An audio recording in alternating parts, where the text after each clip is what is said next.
Това е кавитация и радиофреквенция, като кавитацията в момента като процедура е номер едно в света за изглаждане на целулитните зони и номер едно за намаляване драстично на обиколката. Тези мощни ултразвукови трептения разграждат масната тъкан в дълбочина и организма по естествен начин изхвърля тези отпадни продукти. Ще ви направя една демонстрация. Ще си представим, че този жълтък е масната клетка и мощните ултразвукови вълни ще пробият тънката мембрана на жълтъка и ще видите как съдържанието се разлива във водата.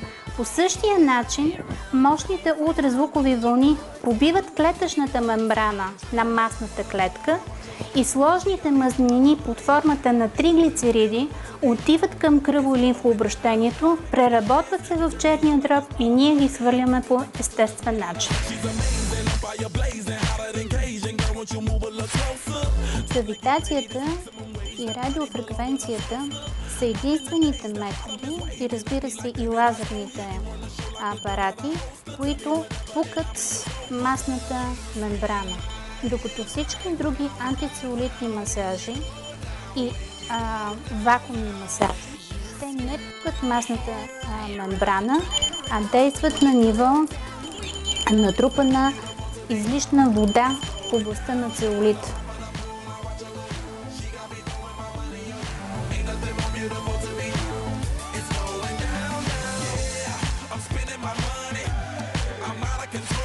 Сега пристъпвам към другата процедура – радиофреквенция. Радиофреквенцията загрява в дълбочина проблемните зони и самата температура разтваря масната мембрана.